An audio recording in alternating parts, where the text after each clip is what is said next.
Vamos na sequência? Terminamos princípios na aula passada e agora começamos um tema delicioso, né? É um tema fácil, muita gente se bate em atos administrativos, mas não tem necessidade, é um tema tranquilo, é um tema extenso, concordo com você, mas é um tema fácil, um tema que cai em todas as provas de direito administrativo. A única questão é discutir a extensão da cobrança, se vão cobrar toda a matéria ou se vão encaixar em alguns pedacinhos. Na dúvida, vamos trabalhar com aquilo que é cobrado. Sabendo disso, para você bem compreender ato administrativo, a compreensão dos atos administrativos, nós vamos aqui trabalhar com uma introdução. O primeiro aspecto é o gráfico. Por quê? Nessa pirâmide, eu tenho a Constituição Federal lá no topo, lá no alto, eu tenho as leis no meio do caminho, né? E tem os atos administrativos. Perceba que os atos administrativos estão sempre abaixo da lei. Perceba que ato administrativo, por essa razão, será sempre infralegal. Atos administrativos são infralegais. E por qual razão? Lembra daquele papo lá de introdução ao estudo do direito, de direito civil parte 1, né? Que a lei é geral e abstrata. Se a lei é geral e abstrata, cabe ao ato administrativo dar a sua concretude. Ah, não pode estacionar em tal local, está lá no Código de Trânsito Brasileiro. Eu estacionei, veio o agente de trânsito e me multou. Ele deu concretude a um dispositivo legal que era geral e abstrato. Se o ato administrativo ele é infralegal, ele tem um desdobramento. O que quer dizer isso? O ato administrativo não pode inovar o ordenamento jurídico. O ato administrativo, por si só, ele não pode criar direito, ele não pode impor um dever. A incumbência do ato administrativo é uma só. Ele é infralegal e ele precisa da lei para daí sim, tudo aquilo que nós desejamos, ele venha a produzir. Sem lei, o ato administrativo fica no vazio. Então, o ato administrativo nunca será supralegal. Todo e qualquer ato administrativo será sempre infralegal. Atos administrativos são infralegais. Fácil, tranquilo. Então, vem na sequência, olha lá. Agora um conceito. Primeiro é a parte do gráfico. Lembra que o ato administrativo é a base da pirâmide. Infralegal, obviamente, infraconstitucional. Agora um conceito. Ato administrativo é uma declaração de vontade. Declaração de vontade de quem? Da administração pública. E essa declaração de vontade, nós podemos declarar vontade de inúmeras formas. A minha declaração pode ser oral, pode ser escrita, pode ser por gestos, né? O pare, siga, pode ser até mesmo por cor, verde, amarela e vermelha. Pode ser por placas, então eu posso declarar vontade de inúmeras formas. A administração, como regra, essa declaração de vontade dela tem que ser sempre escrita. Mas você já sabe, se existe regra é porque automaticamente tem exceção. A regra é que a declaração de vontade da administração pública é escrita, mas essa regra não é absoluta. Imagina, posso comunicar oralmente ao servidor? Posso. E a administração também declara vontade de forma oral. A regra é que o ato administrativo deve, pelo menos a priori, a princípio, ser escrito.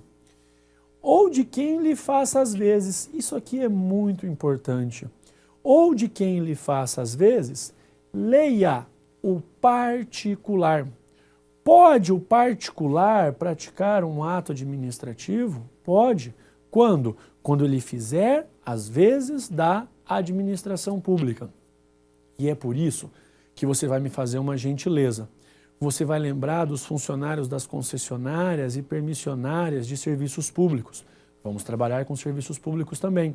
Concessionárias e permissionárias de serviços públicos, os seus funcionários que estão na prestação direta daquele serviço, estão fazendo o quê? Fazendo, às vezes, da administração pública. Só que não basta só isso. Por quê? Precisa estar investido de prerrogativa pública. Em palavras bem simples, o que é estar investido de prerrogativa pública? É ter a seu favor um regime jurídico de direito público. é ter a seu favor um regime jurídico de direito público. Sendo assim, você lembra, ora, o particular, excepcionalmente, quando fizer as vezes da administração, investido de prerrogativa pública num regime jurídico de direito público, que é aquele vertical, em que a administração pública prepondera sobre o particular, excepcionalmente poderá praticar um ato administrativo? Claro que poderá. FCC, ESAF e CESP cobraram no mesmo contexto. Em complemento à lei. Poxa, espera lá. Se é em complemento à lei, ou buscando a produção de efeitos jurídicos, um ato administrativo será sempre infralegal. Se ele está complementando a lei, primeiro tem a lei, depois eu tenho o ato administrativo que vai dar concretude, que vai se encaixar nesse dispositivo geral e abstrato. Fácil? Tranquilo? Ato administrativo nada quer do que uma declaração de vontade. Pronto, tá fácil. Agora nós sabemos o conceito. Volto ao exemplo. Não, ainda não vou falar de elementos não. Deixa eu falar de ato administrativo e suas distinções. Olha, aqui você acaba tendo uma noção geral de ato administrativo. Por quê? Porque eu estou comparando o ato administrativo com outros institutos. Ato administrativo é diferente de, primeiro, ato privado. É assim, se existe no direito administrativo, no ato administrativo, um regime jurídico de direito público, então pera lá. No ato privado existe um regime jurídico de direito privado. Se no ato administrativo prepondera, vigora uma relação jurídica desigual, no ato privado prepondera, vigora uma relação jurídica de igualdade. Imagina, lá na região serrana do Rio de Janeiro, a todo verão chove, há desmoronamento, aquelas tragédias anunciadas. A administração então doa cobertores, colchonetes, alimentos, remédios à população necessitada que está desabrigada. Isso é um ato privado, uma doação, uma relação jurídica de igualdade, mesmo plano, um plano de horizontalidade. Enquanto quando eu falo de ato administrativo, agora o plano é vertical, existe como regra uma relação jurídica de direito público em que a administração prepondera sobre o particular. Imagina se a administração, quando vai lhe multar, eu sou campeão de falar ao celular quando não pode, alguém me pergunta, aceita ser multado? Não, multo e ponto final. Você fala, eu não concordo. Ela fala, tá ótimo, seja feliz, né? Tá nem aí. Ato material, fato administrativo, mesma coisa, pode aparecer um como pode aparecer o outro. Ato material, fato administrativo são aquelas situações em que a administração pública não exterioriza vontade. A administração pública não declara vontade, mas ainda assim ela sofre com as suas consequências.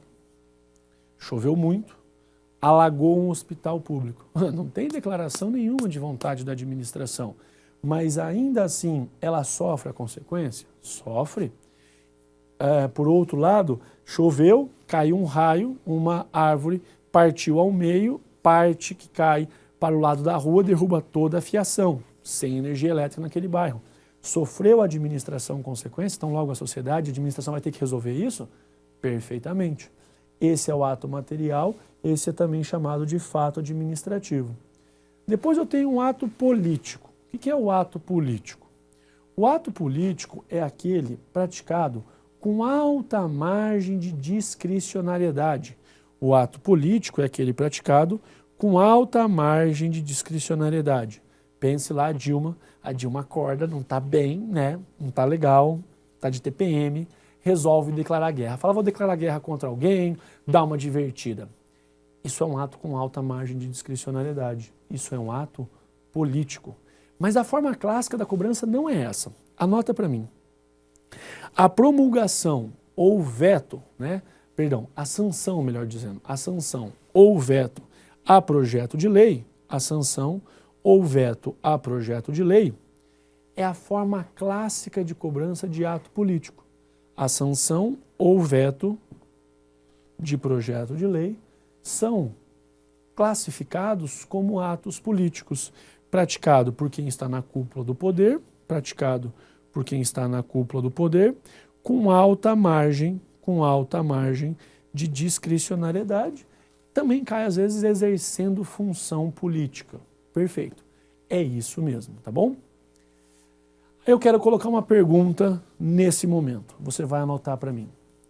O silêncio da administração é um ato administrativo? O silêncio da administração é um ato administrativo? Não. Não, porque quem não declara vontade não pratica ato administrativo. Essa é a doutrina majoritária. Mas cuidado, o silêncio da administração pode praticar efeito, ou pode exteriorizar, refletir efeitos jurídicos? Claro que pode. Mas esse silêncio da administração, para produzir efeitos, vai ter que estar respaldado em lei. Quando a lei assim determinar, o silêncio da administração pode produzir efeitos? Pode, sem sombra de dúvida. Mas eu preciso de dispositivo em lei, tá bom? Eu preciso que a lei diga que o silêncio da administração venha a produzir o efeito X, Y, Z. Aí não tem problema. Mas lembra que pela teoria dominante, né, ato administrativo é uma coisa. Silêncio da administração não é ato, porque não declara uma vontade. E somente, tão somente, produzirá efeito quando? Quando a lei assim determinar. Quando a lei assim determinar. Tranquilo? Joia? Agora sim, nós vamos para o que diz respeito aos elementos ou requisitos. Nem precisa ler nada disso agora, fica tranquilo, fica aí numa boa, porque eu vou antes lhe dar aqui uma dica. Para você nunca errar elementos ou requisitos de um ato com os atributos ou as características, você precisa, antes de mais nada, encontrar um animal de estimação. Fala, que papo é esse? Esse animal de estimação vai te acompanhar em atos administrativos, vai te acompanhar em poderes da administração e vai lhe resolver parte considerável das questões da prova. Como assim tem que ter um animal de estimação? Olha ao seu redor, você pode ter um cachorro, um gato, um papagaio, um peixe, uma iguana, algo que o valha. Você fala, Barbieri, nada. Então vamos para uma outra categoria de animal de estimação. Marido, namorado, noivo, sogra. Sogra é bom, né? Deus inventou, claro. E o capeta aperfeiçoou. Mas vale sogra? Vale sogra. E ela é teu animalzinho de estimação. Não que ela tenha que caminhar com você até a prova, senão seria penoso demais. Mas ela está ali para lhe fazer sempre lembrar e acertar a questão. Fala, Barbieri, sem nada. Estou naquela fase que se comprar o circo, o anão cresce e a monga perde a barba. Manja? Aquelas fases que são tão tristes, que se você conta a história para o carroceiro, lá na frente, o burro começa a chorar. Mas o bom é que também isso vai passar. Fica tranquilo que nada é eterno não, fase ruim também passa. Continue estudando, tá? Não foge do foco. Aí eu lhe pergunto, para ter um animal de estimação, é o momento de entender elementos ou requisitos de uma vez por todas? Sim.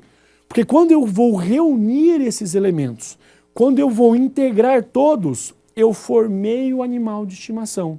Uma vez que meu animal de estimação está formado, opa, eu dou um nome a ele. Aí você fala, tudo bem, mas isso são elementos ou requisitos? Claro. Porque só depois de formar é que você tem a possibilidade de atribuir a esse animal de estimação as características. Alto, baixo, gordo, magro, quadrúpede, bípede, fala, não fala? Sei lá, o animal de estimação é seu. Em último caso, você não tem ninguém? Pega uma bola aí que o náufrago era o Wilson, para nós não. Pega uma caneca, pega alguma coisa. Esse alguma coisa vai ser o seu animal de estimação. E agora, na nossa próxima aula, eu falo para você do artigo 2º e vamos então dar o nome, vamos batizar o nosso animal de estimação, tá bom? Grande abraço para você, fica com Deus e até a próxima aula.